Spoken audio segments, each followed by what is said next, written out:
The blue and red light exploded on the windshield like lightning trapped in the glass. In the audio, you could hear the wind scraping against the camera's microphone, and in the background someone on the radio repeated the address with the calm of someone who had seen it 1,000 times before. The parking lot of a gas station on the corner of 19th and Maple seemed ordinary, but it wasn't ordinary. A car was parked across the road near the pump, door open, music too loud, and a man was pacing, back and forth, chest puffed out, fists clenched, as if the asphalt had disrespected him.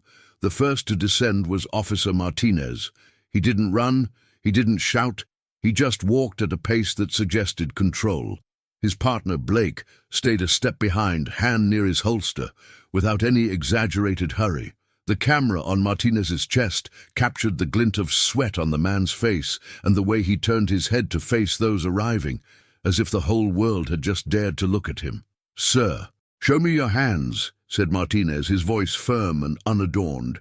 The man laughed, a short, dry, contemptuous laugh. He was large in an almost theatrical way, very broad shoulders, thick neck, veins bulging in his arm. His sleeveless shirt had been cut at the sides, leaving his skin exposed, and the skin had that reddish tone of someone who was already boiling inside. He pointed to his own chest with both thumbs. "Who do you think I am?" he said loudly, not addressing anyone in particular. "I don't owe you anything." The gas station attendant, a thin woman in a crumpled uniform, appeared in the doorway of the office and stopped there, her hands over her mouth. A couple was inside a sedan, windows closed, their eyes following every move. A truck driver had parked further away and was filming with his cell phone without even trying to hide it. On the radio, someone said, "Possible 10:52, and Blake made a discreet gesture, asking for backup. Martinez tried again, without changing his tone. "Everything's fine. We just want to talk. Put your hands where I can see them." The man took 2 steps forward. It wasn't the kind of step that calls for conversation. It was the kind of step that tests limits. The camera shook slightly as Martinez adjusted the position of his feet.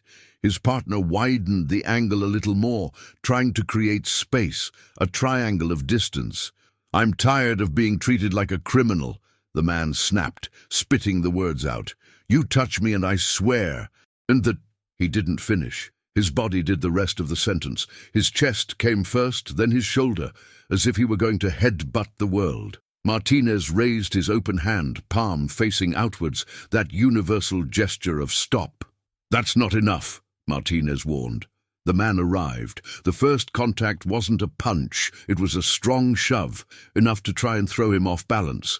The camera caught the instant Martinez's jacket pulled to the side, and the sound of the vest's Velcro scratching.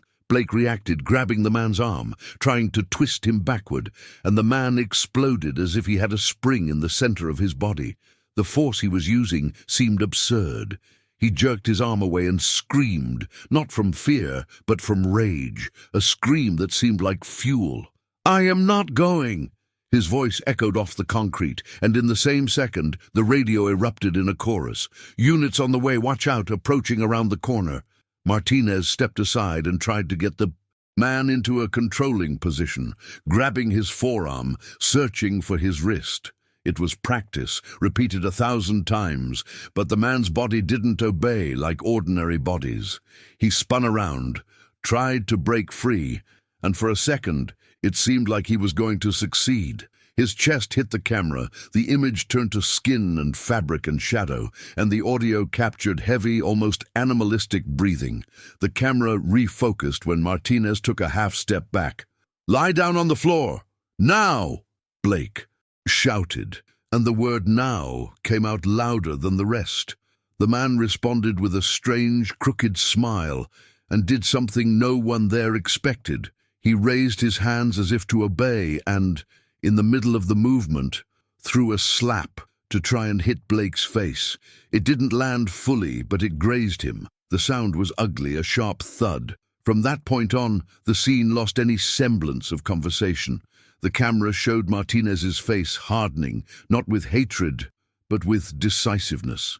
He pulled out, the pepper spray, and warned very clearly, in the way protocol dictates, "Spray, spray, get away."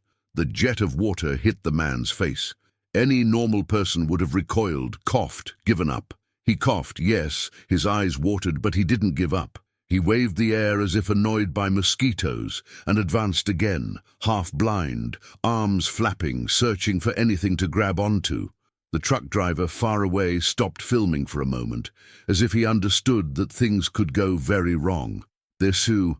Attendant rushed inside and locked the door. Inside the sedan, someone cowered. On the radio, a new voice came in, closer. "I've arrived." Visual of the suspect, and then 2 patrol cars pulled up, tires screeching, doors opening. 2 more policemen ran, and soon after another. 5 in total, forming an arc around the man, trying to keep their distance and, at the same time, leave him no escape. The man seemed to sense the circle and liked it. It fed something within him. He spun around in the center, like a bull, pointing his finger, cursing, spitting on the ground. "You need 5? 5 for me?" he mocked, and let out a laugh that turned into a cough because of the spray. Officer Harris, the older one with grey hair, was the first to try the different voice. He didn't shout. He spoke as one speaks to someone on the edge of a precipice. "Hey, breathe. Look at me. What's your name?" The man stared at Harris, his eyes red, filled with tears and anger. For a second, it seemed as if someone was inside, behind the pose. His mouth trembled, his expression wavered, as if a memory had flashed through, but then the mask returned. "My name doesn't matter. You'll listen to me." He pounded his own chest twice with a closed fist. The sound was hollow and loud. His body trembled, not from cold, but from uncontrolled energy. He was shirtless underneath, and you could see old purple marks on his shoulders, as if he had bumped into something earlier. On his forearm, a vein looked like a rope. Martinez exchanged a quick glance with Blake. It wasn't a "let's hook up" look. It was a "this is out of the ordinary" look. Harris tried again. "Is something wrong with your system? Have you been drinking? Have you taken anything?" The question came without accusation, almost as an escape. The man spat to the side and replied sarcastically, "I train, man. I'm better than you guys." And then he did what everyone feared. He lunged toward Harris, too fast for his size, and raised his fist. The punch didn't come, because Martinez and Blake were already on top of him, grabbing his waist and arm, and the other 2 came in from the sides. 5 bodies trying to control one, and yet the man seemed like a machine. Martinez's camera captured the sound of boots slipping on the oil in the parking lot. It captured someone's grunt of effort. It captured Harris's voice repeating "calm, calm, calm" like a mantra, not just to calm the suspect, but perhaps to keep his own head in the right place. The man twisted, tried to bite, tried to elbow. He didn't manage to bite, but his intention was clear when he opened his mouth and lunged his face forward. One of the police officers recoiled, startled more by instinct than by fear. "Watch out for his mouth," someone warned. The man managed to free one leg and kicked backward. The kick caught a younger police officer in the shin, who let out a muffled gasp and almost fell. The camera's sound captured the impact and the dragging of fabric. Martinez tried to break the man's stance by pulling his hip, but the man resisted, planting his feet firmly on the ground as if he had roots. He was slipping on his own sweat and spray, and yet he held on. It was pride and chemistry and adrenaline mixed into something dangerous. A voice on the radio said tasers were authorized, and Blake raised the device, giving a loud warning, the kind of warning that demands it. "Taser! Taser! Stop now!" The man laughed again, a laugh that hurt, because his eyes still burned, but he laughed as if that were proof. The first shot hit. His body froze for a moment, and the sound of the electric crackle remained, an aggressive buzzing. He fell to his knees, but didn't lie down. He didn't give up. He tried to get up in the middle of the shock, exerting an absurd amount of force, and his face contorted into a grimace of hatred, as if he were fighting against his own biology. "Stay on the ground!" Harris shouted, now louder, because the window was closing. The second Shot came almost immediately, just to be sure. The man finally fell to the side, and the 5 took advantage of the fall. 2 held his arms, 1 controlled his head, keeping it away from his mouth, another pulled his leg, and Martinez placed the man's wrist behind his back, finding the angle for the handcuffs. The camera shook with every movement. The audio became a mix of breaths and short commands. There was no pretty heroism there. It was dirty work to prevent someone from getting hurt. Further, even on the ground, the man struggled. He tried to pull his arms forward, tried to lift his torso as if gravity were a personal offense. The handcuff on his first wrist went in with difficulty. The metal clicked, and the click seemed loud amidst the chaos. "One side," Martinez said, breathless. "Safe," Blake replied. The man screamed, a scream that wasn't just pain, it was pure frustration. He cursed, vowed revenge, spoke incoherently about respect and power. His voice faltered at times, as if he couldn't breathe. The second pulse took longer. His shoulder was stiff, the muscles locked. Harris placed his hand on Martinez's arm, guiding the angle, trying to avoid injury. There was no delicacy, but there was care amidst the grip. When the second handcuff snapped shut, the sound of metal mingled with a collective sigh. Not a sigh of complete relief, because danger doesn't disappear just because there are handcuffs, but a sigh of relief at a hurdle overcome. The man was still, trying to kick, still trying to roll, and one of the officers held his legs to prevent him from hitting anyone. Harris spoke close to his ear. "Listen, you're under arrest. Stop fighting. Breathe. The ambulance is coming." The word ambulance cut through the noise of the station and seemed to affect the man in a different way. He was quiet for 2 seconds, as if trying to understand what was happening. Just 2 seconds. Then he became agitated again. At the far end of the parking lot, a car. Ma honked impatiently and sped away. Life trying to pretend nothing was happening. When the ambulance arrived, the paramedics got out wearing gloves, and with a trained calm. They looked into the man's eyes, measured his breathing, checked his pulse. One of them, a woman with her hair tied back, said something that the camera only caught half of. "Pupils, pressure. Martinez didn't hear the rest because he was talking to the sergeant next to him. The sergeant asked what had happened, and Martinez explained in short sentences, as if he were writing a report with his mouth. Called a disturbance. He assaulted someone. Strong resistance. Pepper spray didn't work. Taser worked partially. The sergeant nodded and looked at the man on the ground. There was no victory in his eyes. He had that tired expression of someone who knows that each incident like this could end with someone dead, if even one detail is out of place. The man was carefully lifted, still handcuffed, and placed on the stretcher.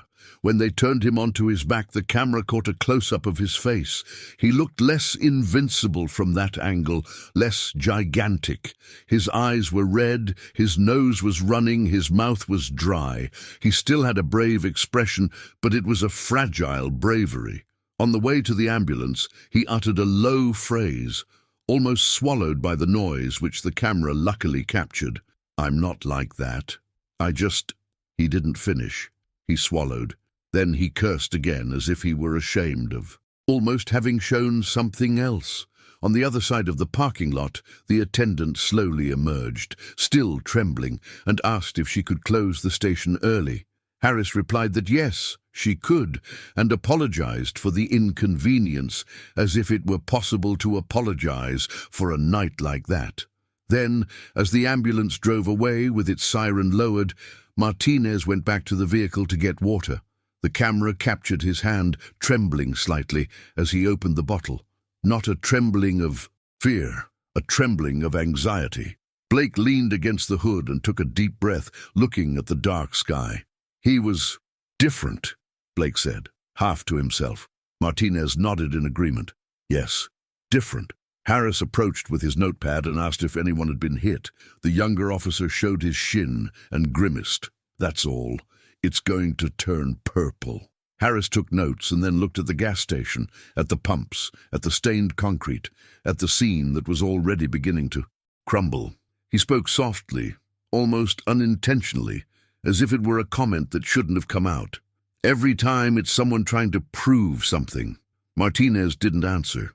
He looked at the spot where the man had pounded his chest, where he had laughed at the spray, where he had tried to confront 5 people at once, as if that were a story to tell the next day.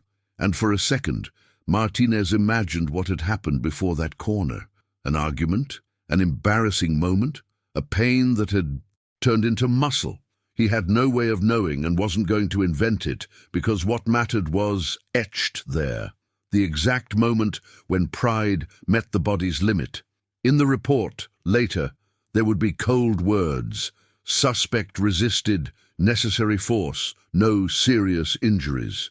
On camera, there was something else. There was the sound of laughter that turned into a cough.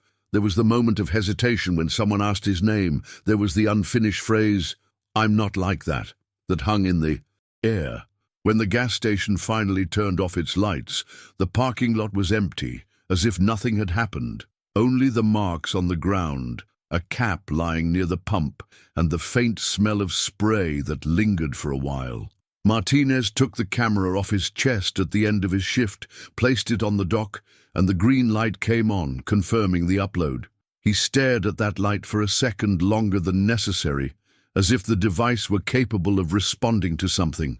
Outside the police station, the sun was already threatening to appear, a pale line on the horizon.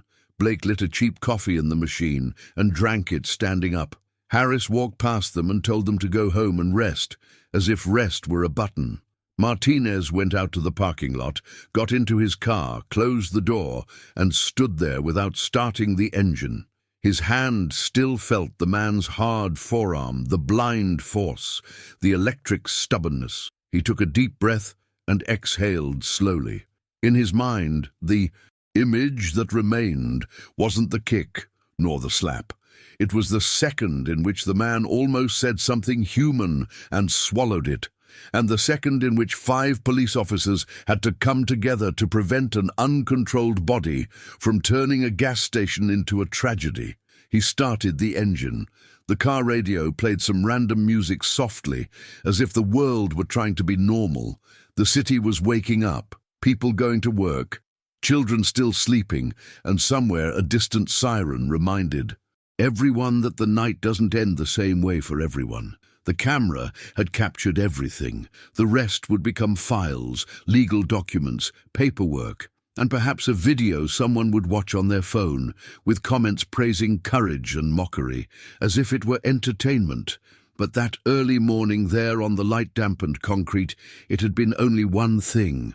A man too big for himself trying to fight 5 people and losing to his own fury.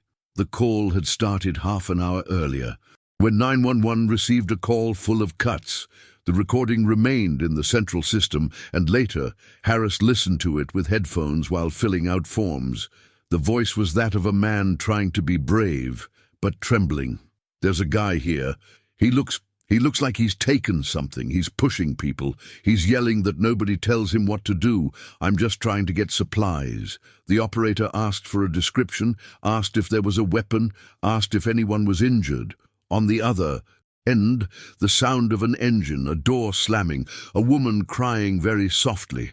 The line dropped, came back, dropped again.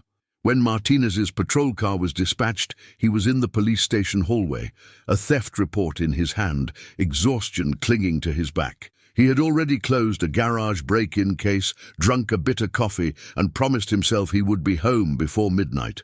The computer screen flashed with the new call, and he didn't even think. He grabbed the radio, grabbed the keys, and drove off automatically, knowing that if he's late, someone will pay the price. On the way, he heard a short update on the radio. Male suspect, aggressive, possible intoxication, no confirmation of a weapon. The word intoxication casts a shadow in the ear of any police officer. Intoxication changes everything, because the body and the mind stop negotiating. When he turned the corner and saw the gas station, it wasn't just the loud music. It was the way the car was parked sideways, the door open, like an invitation to disaster, and the expressions of those nearby, people looking on without the courage to leave, but also without the courage to stay. Martinez had seen this type of crowd before. Danger attracts and frightens at the same time.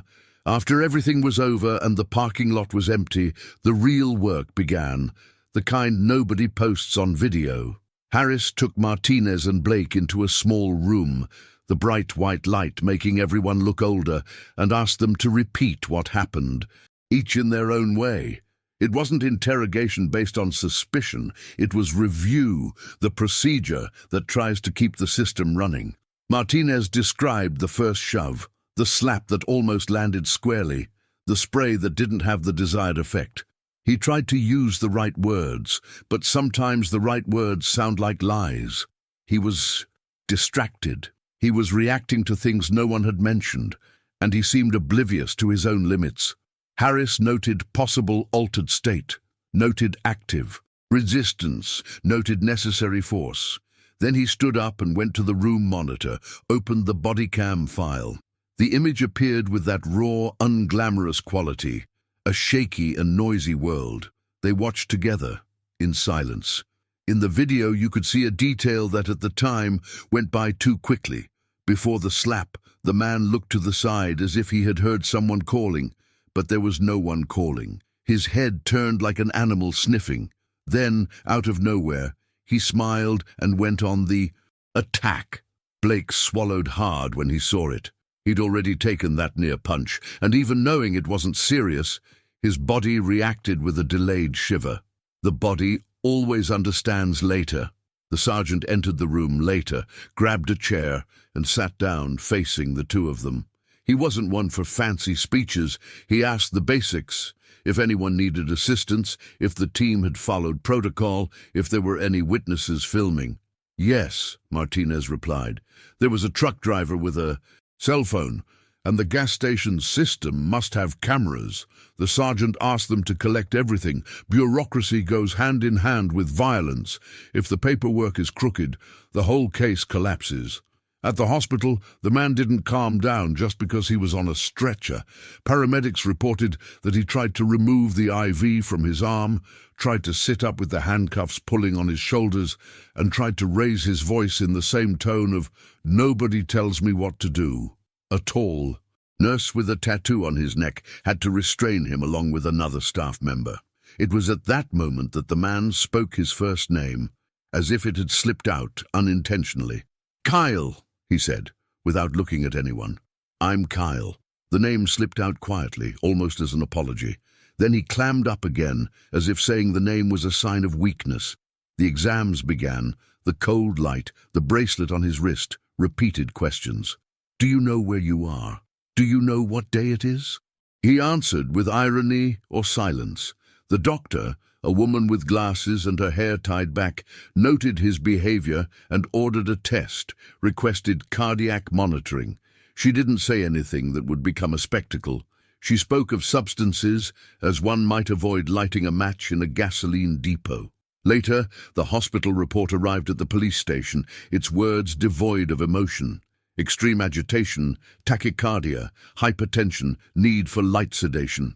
Harris read it and let out a short sigh. Not out of pity nor anger, out of recognition. He had seen this combination before, a body too strong, a mind too lost. When Kyle finally fell asleep, his face relaxed and looked almost young again. No theatrics, no posing, no puffed-out chest. He looked like a different person, the kind of person someone calls a good kid in some old photo.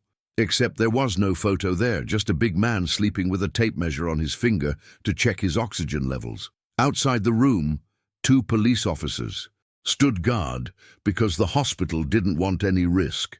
One of them was the younger one who had taken the kick to the shin. He still had the bitter taste of adrenaline in his mouth and asked his colleague if that was common.